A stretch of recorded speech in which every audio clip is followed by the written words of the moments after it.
सी जंगल में टुनटुनी चिड़िया अपनी मम्मी पापा के साथ रहा करती थी। उसे गाना गाना बहुत ही पसंद था, इसलिए वो अपनी पढ़ाई के बाद जो समय मिलता उसमें गाना सीखा करती थी। तू नहीं तो ये रुत, ये हवा, क्या करूं, क्या करूं। तू नहीं तो ये रुत, ये हवा, क्या करूं। दूर तुझसे मेरे के बता, क्या करूं, क्या करूं। सुना सुना है जहां, अब जाऊं मैं कहां। बस इतना मुझे बतला जा। भीगा भीगा है समा, ऐसे में है तू कहाँ। मेरा दिल पुकारे। एक दिन जब अपनी सिंगिंग क्लास से घर आई तो वो अपनी माँ टूनी से कहती है, अरे अम्मा, मैंने सिंगिंग पूरी सीख ली है। मैं जल्दी अपना सिंगिंग एकेडमी खोलूंगी, जहाँ मैं गरीब बच्चों को बिल्कुल कम फीस में सिंगिंग सिखाऊंगी। टुनटुनी, अब ये सिंगिंग बिंगिंग बहुत हो गया। तुझे सिंगिंग बहुत पसंद थी ना, इसलिए मैंने तुझे आज तक सिंगिंग सीखने से मना नहीं किया। लेकिन अब तू बड़ी हो गई है, कुछ ही दिनों बाद तेरी शादी हो जाएगी, फिर तू अपने ससुराल में जाकर सिंगिंग एकेडमी खोलते रहना। तब तक आप लोग कमेंट पे बताएं 76 - 67 कितने होते हैं। नहीं माँ, मैं अभी शादी नहीं करूँगी। मुझे शादी नहीं करनी। खबरदार, जो तूने इस विषय पे एक बात और बोली तो मैंने तेरी शादी के लिए तेरी मासी से कहा है, कोई अच्छा रिश्ता मिलते ही मैं तुम्हारी शादी कर दूंगी। टुनटुनी चुपचाप अपनी माँ की बातों को सुनती रही और कुछ न बोली। जल्दी उसका रिश्ता कालू कौवे से हो जाता है। कालू की शहर में बहुत अच्छी नौकरी थी। एक दिन टुनटुनी अपनी सास के साथ बैठी थी, तभी उसकी सास कहती है, अरे बहू, मैंने सुना है तू शादी के पहले सिंगिंग भी सीखा करती थी। हाँ माँ जी, मैंने सिंगिंग सीखी तो है, क्योंकि मुझे गाना गाना बहुत अच्छा लगता है। मैं सोच रही थी अपना सिंगिंग एकेडमी खोलूं और अपने हुनर को आगे बढ़ाऊं। आपका इतना बड़ा घर है, अगर आपकी आज्ञा हो तो मैं अपना सिंगिंग स्कूल खोल लूं। अरे नहीं नहीं बहू, ये तुम क्या कह रही हो। दोबारा ऐसी बात करना भी मत। तुम्हें बहू बना कर लाए इस घर में, गायिका बनाने के लिए नहीं। मेरा बेटा बहुत अच्छा कमाता है, तुम्हें क्या जरूरत है सिंगिंग स्कूल खोलने की। अब उठो और जाकर मेरे लिए जल्दी से कच्ची चाय बना कर लाओ। तुम्हारी बातें सुनकर मेरे सर में दर्द होने लगा। उस दिन के बाद से टुनटुनी ने सिंगिंग एकेडमी के बारे में बात करना ही छोड़ दिया। इस तरह से समय गुजरने लगा। एक दिन टुनटुनी पर मुसीबतों का पहाड़ टूट पड़ा जब कालू को ऑफिस से घर नहीं लौटा। माँ जी, बहुत देर हो गई, अभी तक ये ऑफिस से घर नहीं आए। मेरा जी बहुत घबरा रहा है, कहीं कोई अनहोनी ना हो गई हो इनके साथ। आप जल्दी जाकर पता करके आइए ना माँ जी। बहू, तो बेकार में जरा सी बात पर परेशान हो जाती है। आ जाएगा कालू, कहीं किसी काम में बिजी हो गया होगा, थोड़ा इंतजार कर ले। इस तरह पूरी रात गुजर जाती है पर कालू घर नहीं लौटता। माँ जी, अब तो आपको इन्हें देखने जाना ही होगा। ठीक है बहू, मैं अभी जाती हूँ, तू हौसला रख। सुंदरी कौवी अपने बेटे को ढूंढने के लिए जाती है तो रास्ते में उसे कालू मरा हुआ पड़ा मिलता है। वो रोती बिलखती घर पहुँचती है।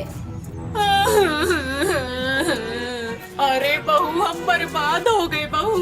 मेरा बेटा अब दुनिया में नहीं रहा, अब हमारा क्या होगा बहू। एक ही तो घर में कमाने वाला था, ऊपर वाले ने उसे भी हमसे छीन लिया।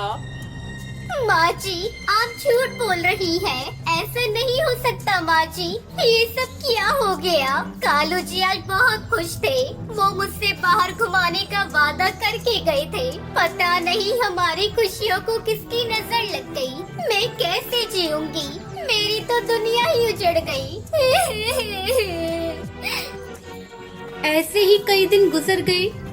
बहू, अब रोने धोने से कोई फायदा नहीं, भूखे मरने की नौबत आ गई है। एक दिन मैंने तुझे सिंगिंग करने से मना किया था, लेकिन मुझे लगता है अब तुझे घर घर चलाने के लिए गायिका बनना पड़ेगा। मैं तो बूढ़ी हो गई, मुझसे तो कोई काम धंधा नहीं होगा।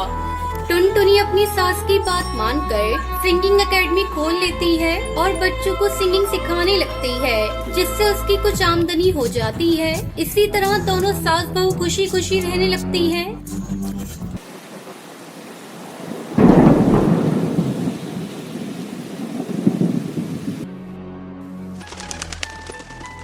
रामपुर नाम के एक गांव में टुनटुनी नाम की एक गरीब चिड़िया रहती थी। उसके पास आम का बगीचा था। वह रोज सवेरे आम के खेत जाकर उन आम के पेड़ों को पानी डालती और उनकी निगरानी करती। इस साल पेड़ों पर अच्छे खासे आम आए थे। उसने सोचा, क्यों ना इन आमों को गांव में बेचकर पैसे कमाऊं।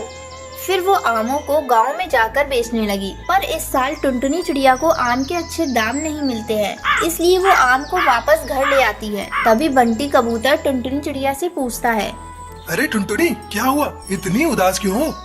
अरे भाई, मंडी में आम के दाम बहुत गिर गए हैं, इसलिए मैंने वहाँ आम नहीं बेचे। तब तक आप लोग कमेंट में बताएं 67 + 78 + 2 कितने होते हैं। तुम ऐसा करो, उन आमों को शहर के सड़क पर जाकर सीधे पक्षियों को बेचो। मेरा एक किसान दोस्त भी ऐसा ही कर रहा है, उसे अच्छा खासा मुनाफा हो रहा है।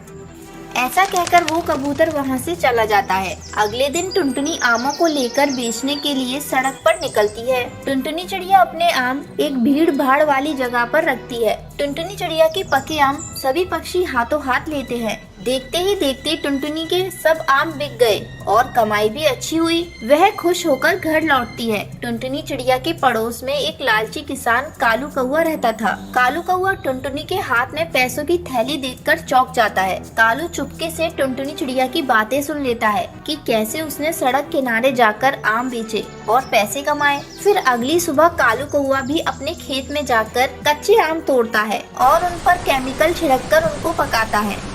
अब तो मेरे आम बहुत बिकेंगे और टुनटुनी से भी ज्यादा पैसे कमाऊंगा। हा हा हा। अगले दिन कालू कौआ सड़क किनारे बैठा आम बेचने लगता है, पर कोई भी उसके आम नहीं खरीदता। सभी पक्षी टुनटुनी चिड़िया के आम ही खाना पसंद करते हैं। कालू कौए को यह देखकर बहुत गुस्सा आता है कि कोई उसके पास आम खरीदने नहीं आ रहा है। वह सोचता है, किसी भी तरह टुनटुनी को ठिकाने लगाना पड़ेगा। फिर रात को कालू कौआ चोरी करने टुनटुनी चिड़िया के घर जाता है। वो पैसे चुराकर भाग जाता है। अगले दिन उदास टुनटुनी अपने खेत पहुंचती है। तभी वहाँ चील बाबा प्रकट होते हैं। अरे टुनटुनी, क्या हुआ? तुम इतनी दुखी क्यों हो? बाबा, कल रात मेरे घर में रखे पैसे कोई चुरा कर भाग गया। मैं तो बर्बाद हो गई। टुनटुनी बेटा, चिंता मत करो, अब रोने से कोई फायदा नहीं। खेत जाओ और काम करो। मुझे सब पता है तुम्हारे साथ कैसे अन्याय हुआ है, और मुझे पता है कि तुम एक मेहनती और ईमानदारी चिड़िया हो, इसलिए मैं तुम पर प्रसन्न हूँ और तुम्हें मैं इस पेड़ को जादुई आम आने का वरदान देता हूँ। इस पेड़ के आम चाहे कितने भी तोड़ो पर कभी खत्म नहीं होंगे। इसे बेचकर तुम सुखी हो जाओगी, तथास्तु। फिर टुनटुनी चिड़िया उस पेड़ से आम तोड़ती है। उसके बाद चमत्कार हो जाता है। टुनटुनी चिड़िया ने आम तोड़े भी तो उस जगह फिर से पक्के आम आ जाते हैं। टुनटुनी उन आमों को लेकर सड़क किनारे बेचने लगती है। आम के साथ साथ अब वो आम का जूस और आम से बनने वाले अन्य पदार्थ भी बेचने लगती है। इससे उसका व्यापार अच्छे से चलने लगता है और फिर वो अमीर बन जाती है। ये देखकर कालू कौआ हैरान हो जाता है। कैसे कम दिनों में टुनटुनी ने इतनी तरक्की कर ली, इसका पता लगाना होगा। अगले दिन कालू फिर से टुनटुनी चिड़िया के बाग में जाता है और उसके आम तोड़ने लगता है। जैसे ही कालू कौआ उस पेड़ के पास जाता है, तभी आम की एक डाली उसके ऊपर गिरती है। वो जोर से चिल्लाता है, अरे अरे मर गया रे, अरे अरे बचाओ, अरे कोई बचाओ रे, अरे कोई बचाओ। ये सुनकर टुनटुनी और पड़ोस वाले वहाँ आ जाते हैं। तब सभी को कालू की करतूत के बारे में पता चलता है और वह पक्षी उसे और पीटते हैं और फिर पुलिस बुलाकर कालू कौवे को उनके हवाले कर देते हैं। ये क्या? ये तो एकदम ठंडी चाय है। पर माँ जी, मैंने तो चाय अभी अभी केतली से निकाली है। तो क्या मैं झूठ बोल रही हूँ? ला तेरा हाथ दे, अभी दिखाती हूँ। ढोलकपुर में बहुत से पक्षी रहा करते थे। उसी जंगल में बरगद के पेड़ पर टुनटुनी का ससुराल था। जिस दिन से टुनटुनी ब्याह कर यहाँ आई थी, उसका एक भी दिन चैन से नहीं गुजरा था। टुनटुनी घर पर रहकर अपने सास ससुर की बहुत सेवा किया करती थी, क्योंकि उसके सास और ससुर बहुत बूढ़े थे। पर टुनटुनी की सास कभी भी टुनटुनी से सीधे मुंह बात नहीं करती थी और हमेशा उसके काम में गलतियाँ निकाला करती थी। अरे बहू, कहाँ हो? कब से चाय मांग रही हूँ। टुनटुनी जल्दी से चाय लेकर आई। ये क्या? ये तो एकदम ठंडी चाय है। पर माँ जी, मैंने तो चाय अभी अभी केतली से निकाली है। तो क्या मैं झूठ बोल रही हूँ? ला तेरा हाथ दे, अभी दिखाती हूँ। टुनटुनी की सास ने उसका हाथ पकड़कर गरम चाय के कप में डुबो दिया, जिससे टुनटुनी बुरी तरह से जल गई। माँ जी, ये चाय तो खौल रही है। चल झूठी, एकदम ठंडी थी। जा जाकर दूसरी चाय लेकर आ। एक दिन खाने की टेबल पर जब सभी खाना खा रहे थे, तब सास ने खाने की थाली उठाकर फेंक दी। ये कोई खाना है? न मिर्च है न मसाले। अरे घर में किसी चीज की कमी है जो तू ढंग से एक समय का खाना भी नहीं पका कर खिला सकती? तुम तो जानती हो कि माँ को चटपटा खाना पसंद है, तो थोड़ा मिर्च मसाला ज्यादा डाल दिया करो। चलो कोई नहीं माँ, आज मैं तुम्हारे लिए बनवारी चाट भंडार से चटपटी चाट ले आऊंगा। वाह बेटा हो तो ऐसा। इस प्रकार टुनटुनी की सास उस पर अनेक अत्याचार करती थी। जब टुनटुनी अपने पति को ये सब बताती तो वो टुनटुनी को ही समझाता। अरे टुनटुनी, माँ को जल्दी गुस्सा आता है, वो दिल की बुरी नहीं है। और फिर माँ बाबूजी के सिवाय हमारा है ही कौन? भला वो हमारा बुरा तो नहीं सोचती होंगी। एक दिन बंटी से मिलने उसका दोस्त कालू कौआ और उसकी पत्नी उनके घर आई। नमस्ते चाची, मैं टुनटुनी से मिलने आया हूँ। क्या वो घर पर है? अरे आओ बेटा, तुम तो बहुत ही दिनों के बाद घर आए हो। क्या बात है, अपनी चाची से नाराज हो क्या? नहीं नहीं चाची, भला मैं क्यों आपसे नाराज रहने लगा? दरअसल मैं शहर में काम करने लगा हूँ, तो ढोलकपुर आना कम हो गया है। आज 1 साल बाद आया हूँ, तो सोचा अपनी जिगरी दोस्त से मिलाऊं और अपनी भाभी को भी देखाऊं। मैं उनकी शादी में नहीं आ सका, इसके लिए मुझे अफसोस है। बंटी कबूतर कालू कौए की आवाज सुनकर अपने घोंसले से निकलकर बाहर आया। अरे वाह कालू, तुम? अरे टुनटुनी, कुछ चाय वाय लाओ, मेरा जिगरी यार आया है। अरे मैं तो भाभी से मिलने आया हूँ और तुमसे भी। दोनों दोस्त बातें करने लगे। तभी टुनटुनी चाय और बिस्किट लेकर आई। ये क्या?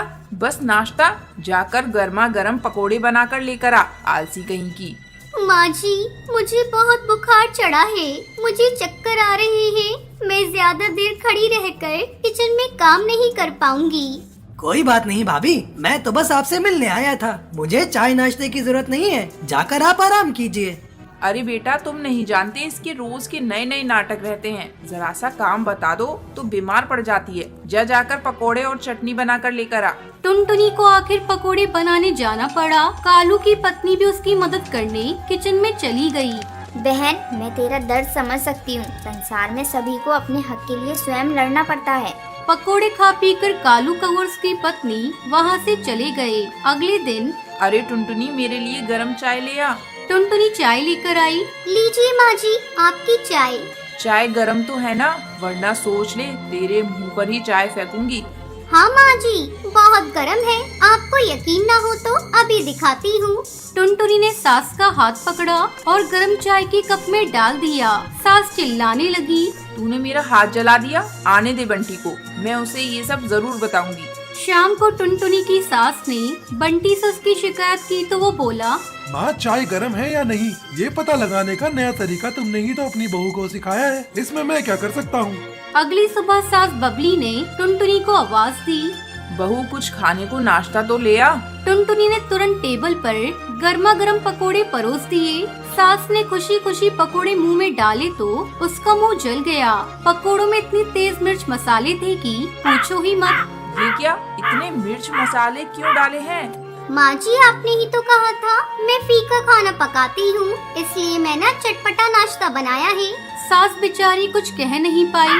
माँ जी, मैं बाजार जा रही हूँ, लौटते समय आपके लिए बनवारी के समोसे ले आती हूँ। बनवारी के समोसे का नाम सुनकर सास के मुंह में पानी आ गया। वो इंतजार करती रही। सुबह से शाम हो गई, ना टुनटुनी लौटी और ना बनवारी के समोसे आए। बेचारी सास भूख के मारे खुद किचन में कुछ बनाने गई तो कमजोरी के कारण चक्कर खाकर वहीं गिर पड़ी। जब टुनटुनी घूम फिर कर लौटी तो देखा सासू माँ किचन में बेहोश पड़ी है। थोड़ी देर बाद जब सास बबली को होश आया तो सब उसके पास खड़े थे। माँ जी, अब आपकी तबीयत ठीक तो है ना? ये देखिए, मैं आपके लिए बनवारी के समोसे लाई हूँ। आपने सुबह से कुछ नहीं खाया, इसलिए आपको चक्कर आ गए होंगे। बहू मुझे माफ कर दे, मैंने तुझसे बीमारी में भी काम करवाया, तेरा हाथ जलाया और तेरा अपमान किया। अब मुझे समझ में आ गया है कि जब खुद पर बीतती है तो कैसा लगता है। आज के बाद मैं तुझे कभी परेशान नहीं करूँगी। इसके बाद टुनटुनी की सास ने उसके साथ बुरा बर्ताव करना बंद कर दिया और सभी खुशी खुशी रहने लगे।